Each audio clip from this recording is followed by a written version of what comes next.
Hello and welcome, my friends. My name is Faye, and this is where I sit down with my friend Adam to talk about, well, spooky stuff. So let me ask you, do you believe in ghosts, hauntings, paranormal shenanigans? I don't, but I love hearing about all of it, and honestly, I would love to be wrong. My friend Adam, he does, and he has a lifetime of experiences to back it up. So buckle up, because today we're talking about reincarnation.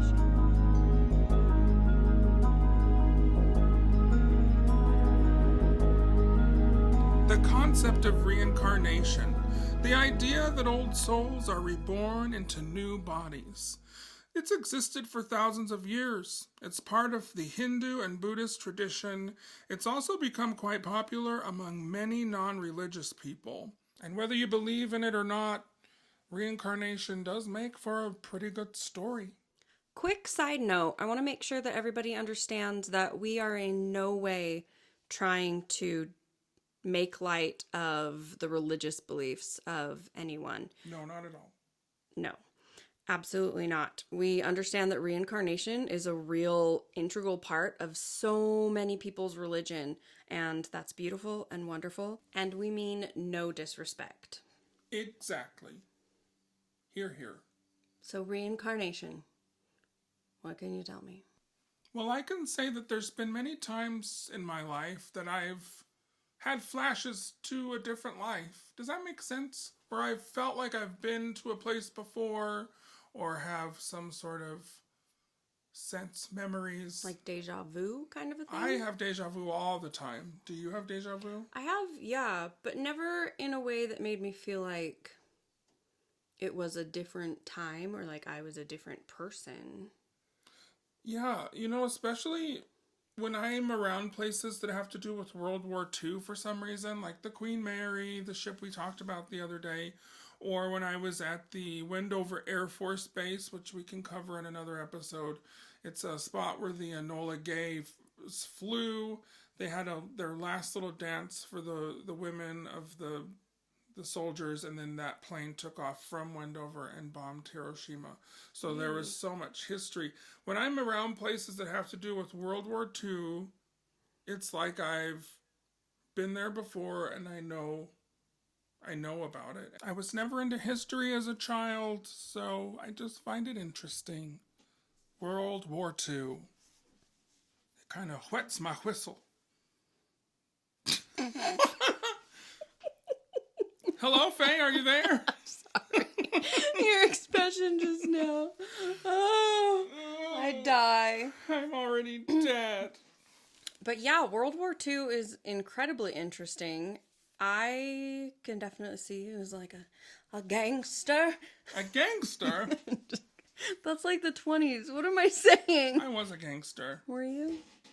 I could see me with as a Josh Hartnett type and like a Pearl Harbor type. Pearl Harbor? Yeah, with a Faith Hill type singing in the background. I love that song. I can't remember if I liked that movie. I know I saw it.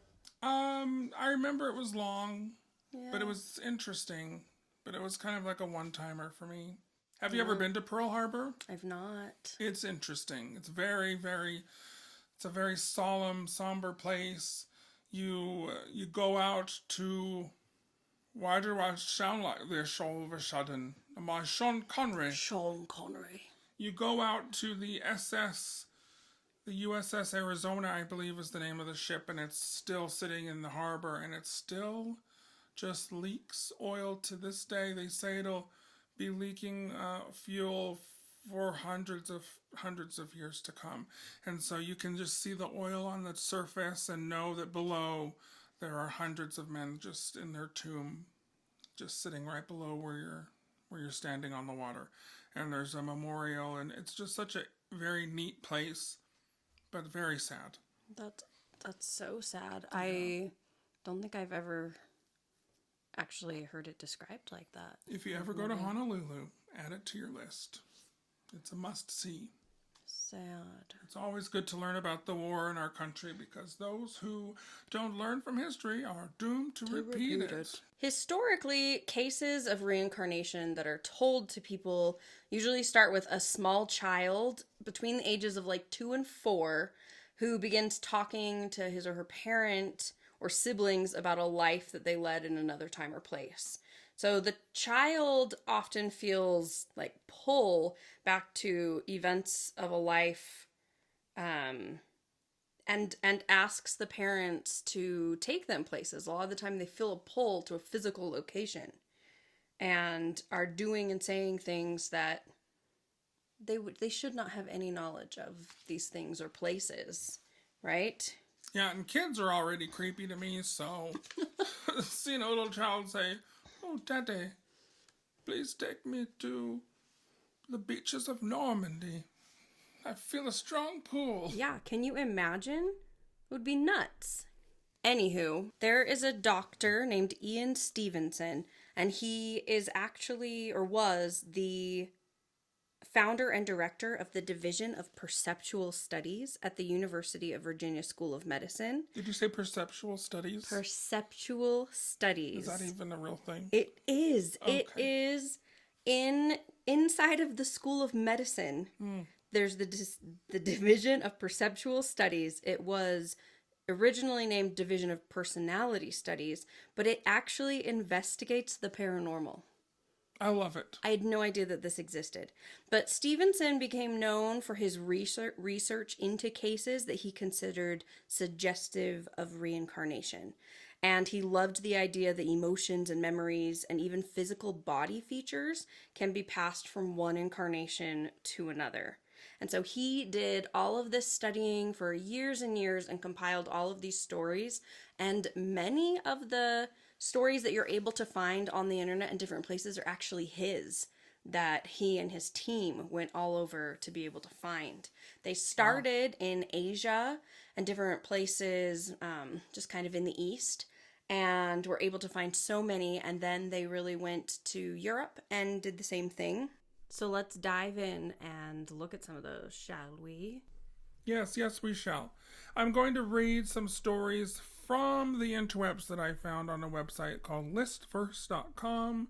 10 interesting cases of supposed reincarnation. So we're going to just read some of those.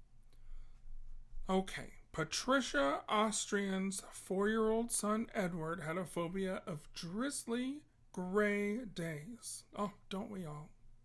I do. Mondays and rainy days, they always get me down. Say, rainy days and Mondays always get me down. Oh, good old Karen yes, Carpenter. Do. You know, voice of a generation, that one. I agree. Well, anywho, Patricia's son developed a problem in his throat and started to complain of severe pain. Edward also told his mother very detailed stories about his previous life in the trenches in what was apparently World War I, and he told her that he had been shot in the throat and killed. When he was taken to doctors, they couldn't find a cause for his sore throat, and they even removed his tonsils as a precautionary measure. A cyst then developed in his throat, and doctors did not know how to treat it. Gross. I know. As soon as Edward was prompted to tell his parents and others more about his previous life and talk about how he was killed, the cyst magically just disappeared. Edward's doctors never found out why, and it just vanished. Wow. What do you think of that? Poor baby boy. I'm glad he got better. That's crazy. Yeah, that reminds me of, I think I watched Unsolved Mysteries once about a kid, and he had like a crazy birthmark. I've heard many stories of kids with like birthmarks, and then they have previous life stories, and they find out that that's like where the gunshot wound was that killed them in the Civil War, stuff like that. I find that very interesting. Yeah, they have birthmarks or even birth defects. Yeah. Sometimes they'll be born like without fingers, and they remember a life of someone who lost their fingers or their hand. One of my favorite stories. Are you okay if I go into that? No, I'm sorry. Okay. This is only about me and my stories. Never mind. Please tell us a story. Okay, this is my very favorite one. So there were 2 sisters who lived in England, and their names were Joanna and Jacqueline. And their parents ran a milk shop, and they spent the day with their grandmother and would just play and walk about the town. And they had their favorite park that they would go to and just lived a pretty darn happy life. But really, really sadly, they died. They were hit by a truck walking to church. It was church, not school, with a friend. And the car veered off the road and crashed into them. And both of them died. Yikes. Right there on the scene. And the family was devastated, obviously. But it wasn't very long after that the mother actually got pregnant. And the father, while she was pregnant, told people that they were going to be twin girls.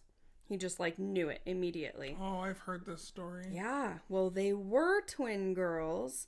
And from the very beginning, the parents noticed some really odd things. They realized that there were birthmarks that were similar between one of the twins. She had the same one that her dead sister Joanna had. Whoa. And it was a darker patch of skin the size and shape of a thumbprint on their hip. And then the other sister had a birthmark on her forehead that looked like a scar that her sister who had passed, Jacqueline, had received when she fell out of a tree. And then one of the girls walked in a very distinctive way. She was splayed-footed and walked very a very distinctive way, and it was the same as her sister. But it's not just mere physicality that did this. They also the mom brought down some of the girls' toys, her deceased daughter's toys that had been up in the attic. And when she brought them down, both girls immediately went to the toys that had belonged to the older sisters that they respectively would have played with. Yes. Yes. Yes. Sorry, that was kind of confusing. That makes sense. But yeah, they went immediately to the girl's toy that was that sister. And they moved after the accident, but went back to visit. And even though the twins had spent all of their early life away from where this accident had happened, they couldn't possibly have known about the area. They immediately went to this favorite park that was their sister's favorite park. They took their parents there and talked about how this was their favorite place and that they loved it so much. And they also had this weird fear of going down the same street where their sisters had been killed. That reminds me of something else I heard about kids with past life memories, and when they even grow up they have phobias, and they always kind of center around the way that they had died in a previous life.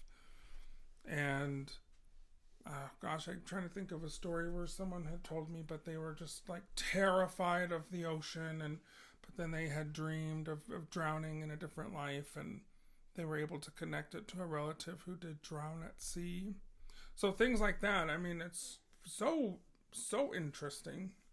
Yeah, absolutely.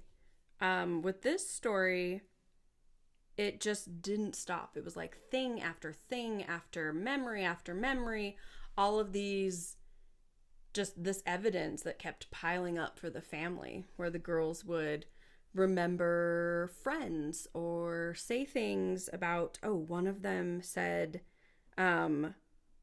this is, the blood's coming out of your eyes. That's where the car hit you. Oh. They were playing, and the one sister was cradling the other sister's head in her lap, and that's what they were playing. Car crash. That's so freaking weird. Yeah. That's like the Shining twins. Yeah. Creepy.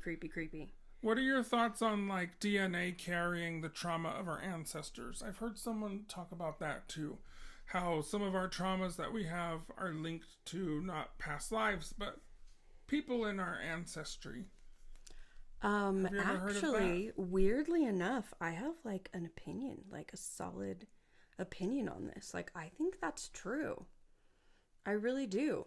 I think in the same way that our genetics can predispose us to right? Like maybe having an addictive personality. Yeah. And those are things that kind of get passed on. You look at even just physiologically, right? Things that your family would have had to have done that we pass on to our children and offspring that stick with us. I think that really does happen.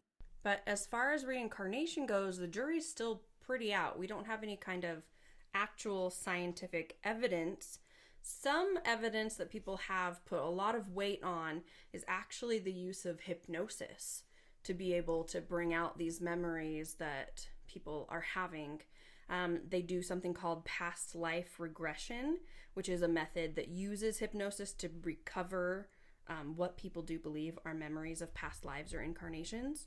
Yes. And they talk about it being kind of maybe not the best way to go about it, because when you're in a hypnotic, and when you're in a hypnotic state, you can be it's really easy to implant false memories, actually. And so one of the things that people have said is this an actual thing that's happening? Or when they're having the hypnosis, are they being led to these things? Is it because that's kind of what they're thinking that is happening, that they want to maybe be the outcome, that is then coloring the outcome of the hypnosis theory? And I found that to be really interesting.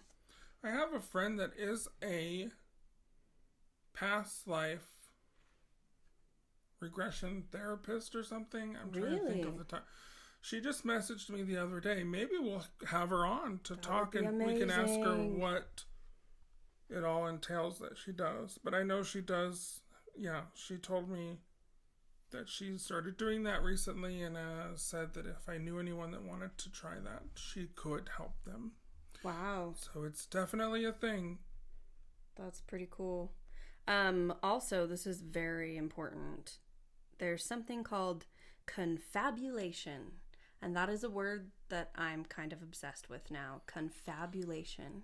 Sounds like it's what it means. It's so fun. Yeah. It's a neuropsychiatric disorder wherein the patient generates a false memory without the intention of deceit.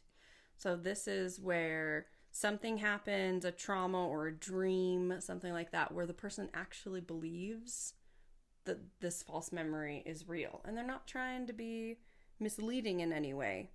And that is another thing that they say can happen. And that can happen with hypnosis or without it. But I found that to be very, very interesting. Oh, that reminds me of one of the best-known reincarnation stories. Which one? Faye. Well, it's the story of Ruth Simmons. Back in 1952, she underwent a series of hypnosis sessions during which her therapist, Maury Bernstein, not to be confused with the Bernstein Bears. I love them. Or is it Bernstein? Bernstein. Bernstein? There's one of the... Isn't that part of the Mandela effect? Yeah. There's a whole thing. Oh, we should do the Mandela effect one day. That'd be fun. Well, anyhow, Maury Bernstein regressed her back to her birth. Well, when she was doing this, she suddenly started to speak with a heavy Irish accent and remembered many specific details from her life as Bridie Murphy, who lived in Belfast, Ireland in the 19th century. The Irish eyes are smiling. What if you had a kid, and they were just speaking to you in an Irish accent out of nowhere? Would you be like, who are you? Be like, get a hold of me, Lucky Charms. Get thee back, devil, child. This is again why I don't have children, because they could just start speaking to you in an Irish accent. I could really go for some bangers and mash. Is that Irish? No. That's British. Mm-hmm. Well, I don't care. It's all over there somewhere. They all look the same anyway. Okay, back to the story of Ruth Simmons, who thinks... Yeah. Back to the story of Ruth Simmons, who thinks that she was once Bridie Murphy, who lived in Belfast. Not many of the things she mentioned could be verified. However, she recalled two people from whom she used to buy food from. See, that would be me. Like You I would remember the donut shop on the corner. I remember the food from a Mine past would be life. donuts. Definitely donuts. So this girl remembered a John Kerrigan and a Mr. Farr. The town directory for 1865 through 66 lists those two names as grocers. So this story was such a big deal, it was shown in a film from 1956 called The Search for Bridie Murphy. I mean, that's got to be something. Yeah.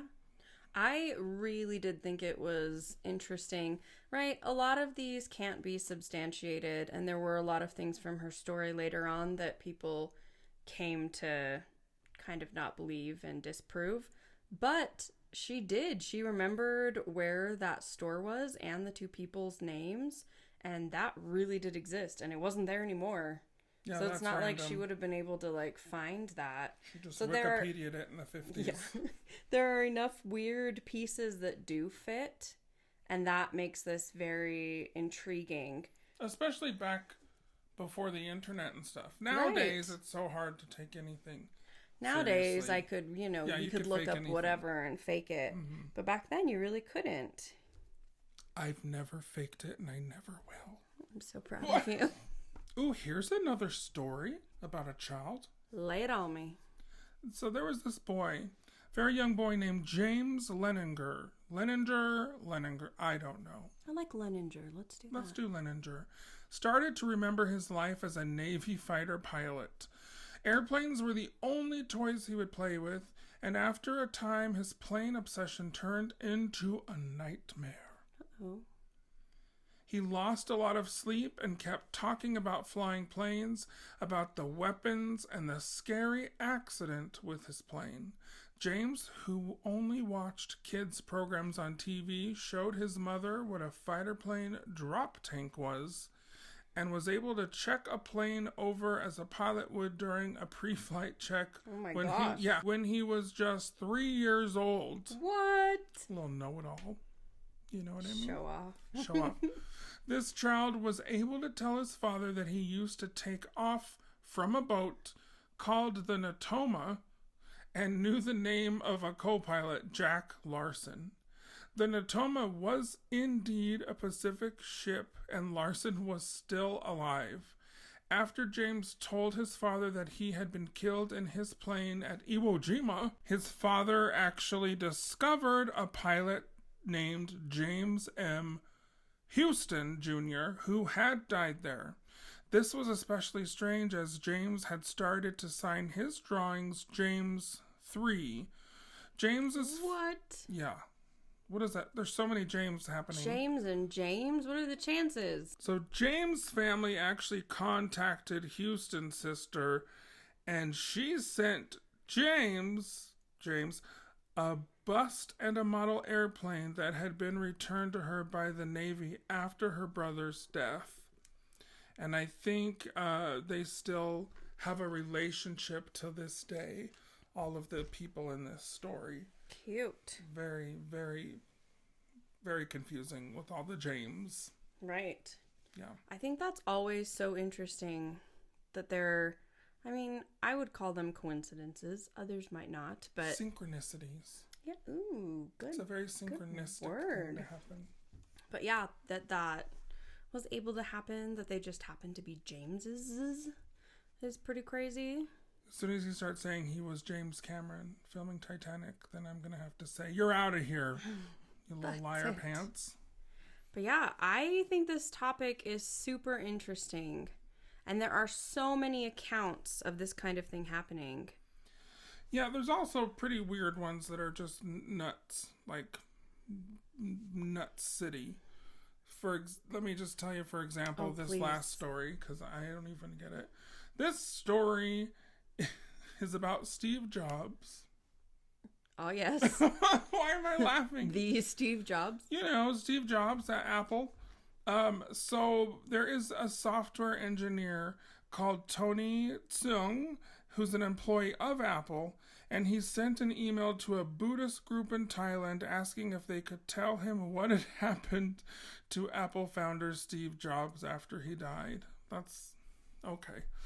So the answer was... We all have questions. I know. Yeah, he just... Turning to monks is a less weird choice than a lot. Yeah, this is starting to get a little culty now. So the answer was that Jobs is now a celestial philosopher. He lives in a glass palace that hovers over the Apple headquarters in Cupertino, California. Oh my gosh. In Malaysia, a group of Jobs admirers performed a religious ceremony after his funeral. During that ceremony, the group each took a bite from an apple. Okay, now they're just taking this like literally. Before throwing it into the sea. Was it a Macintosh apple? It probably was. So the group each took a bite of an apple, threw it into the sea, and they said that was to speed up the process of reincarnation. Fra Chabul Damamajo. Beautiful pronunciation. Listen, I had to spend all of my school years having my name butchered, so this person can just get over it. I understand how it is. So, this person with the name, one of the abbots at the Dhammakaya temple, is convinced that Steve Jobs has already been reborn. He is now a divine presence with a specific interest in science and art. Followers have received this information through a special message that was broadcast worldwide. Was it like via TED Talk or something? I don't know. Carrier pigeon. Yeah.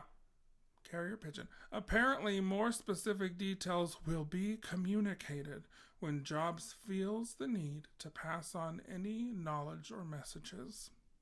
Wow. Okay, that whole story just went into another territory. Yeah, that's interesting. It's a little more hoaxy there, especially when we were talking with about celebrities, right? That kind of thing always gets into a little bit of a gray area. And if I get eating an apple for the Apple founder, that's pretty fun. But what if I died? What would people eat? Like a pot pie? A pineapple. A pineapple. Pineapple, 100%. They eat like a 10-piece with biscuits at KFC. We can see them in the thigh meat. Oh my gosh. We can only hope. We can only hope.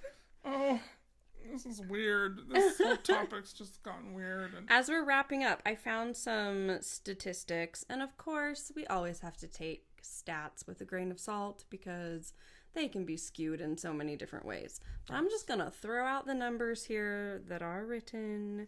It's, who knows if this is very reputable. Okay. But reincarnation was very much a view and a religious aspect and a philosophy from the East is really where it came from. Yes. Western civilization, we really didn't have much of that. The Native Americans did. We did have some of the Native Americans do believe in reincarnation. And pagans, there are some specific groups of pagans who do also, and a lot of them are here in North, in the Americas. But as of now-ish, about 33% of Americans actually believe in reincarnation. So it's growing, and a lot of that I think is actually due to astrology.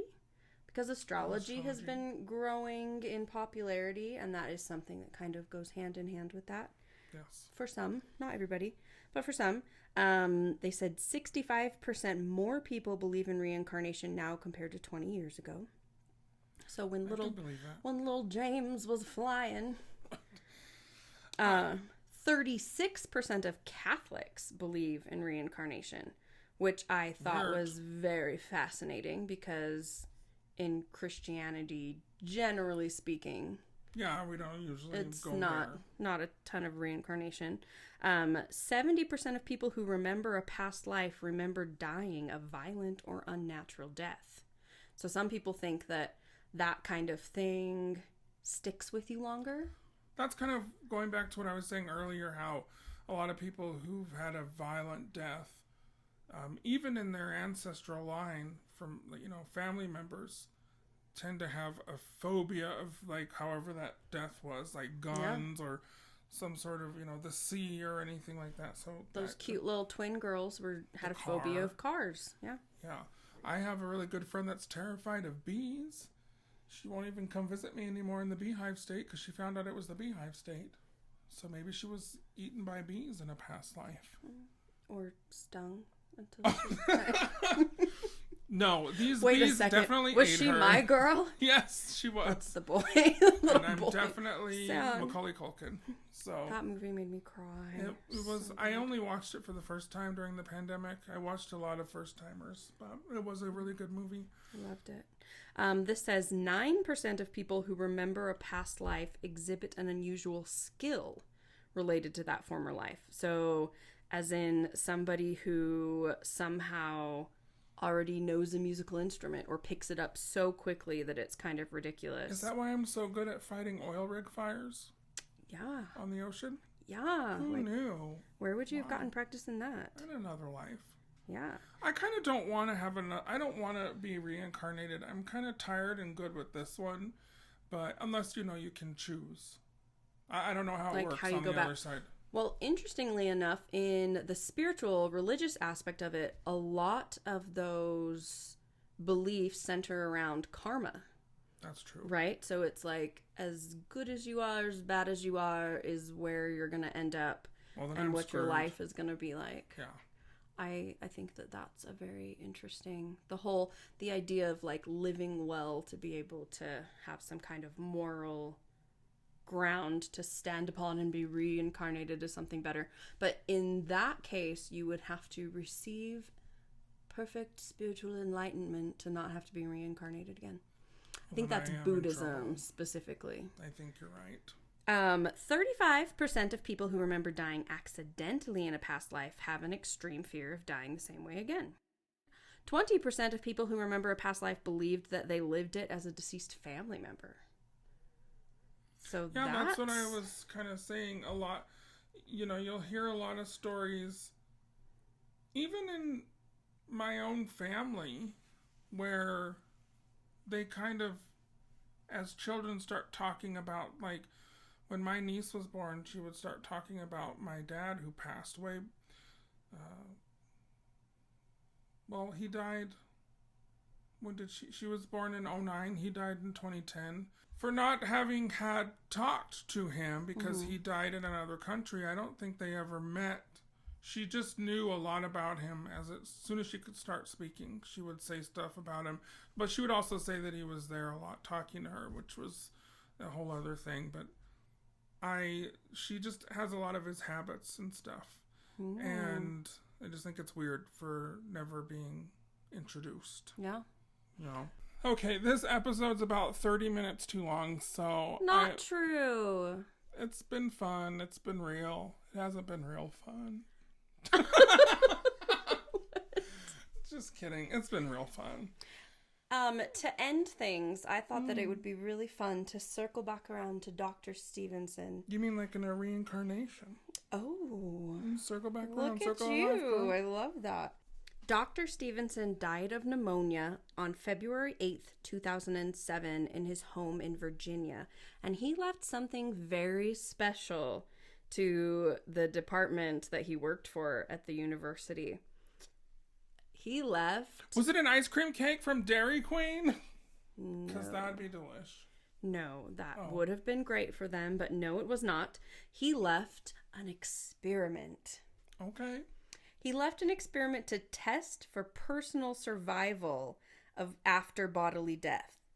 So he set a combination lock using a secret word or phrase and placed it in a filing cabinet in the department and told all of his colleagues that he would try to pass the code on to them after his death. One of these coworkers is quoted as saying, presumably, if someone had a vivid dream about him, in which there seemed to be a word or a phrase that kept being repeated, I don't know quite how it would work. If it seemed promising enough, we would try to open it using the combination suggested. Okay, Karen. I know. Such a Karen move. if it happened and if it was like convincing And enough, I need to speak to your manager. Maybe we'd try it. He had a lot of support there, I can tell. Oh, Karen, that's fun. I would love to try something like that with my friends. I haven't quite worked out the details, but it's going to involve some sort of fireworks or pyrotechnics. You're gonna burn down people's houses? I'm gonna burn down someone's house, girl. No. Maybe. Poltergeist. Poltergeist style. Well, this has been just so fun and too much at the same time. You love it. You know you love it. No, I and think everyone reincarnation, reincarnation is a very, very spooktacular, cool, neat kind of thing because, death is scary. Some days I'm less terrified than others, but the idea of coming back, it's kind of hopeful. It's kind of a special way to look at the after, the hereafter. Yeah. And so, if I could come back as, I don't know, like Vanessa Williams or something. I love her. Colors of the Wind. So beautiful. Yeah, I would come back as a Grammy Award-winning singer. Because I certainly didn't win any Grammys in this life. Unless you were a jerk, and then you'd come back as like a koala with a brain the size of a pea. That's what eat your own poop. I don't want to eat my own poop. That's why I'm scared of reincarnation at the same time. I guess koalas are still pretty cute, though. You can come back as something really ugly. I heard they bite a lot. Probably. They just go right after you. Well, reincarnation, that's fun. I'm going to ask you, Faye. Yes. To believe or not to believe, that is the podcast. Do you believe in reincarnation? There comes a point in everyone's life where you have to just say it as it is. And this one, for me, is a definite...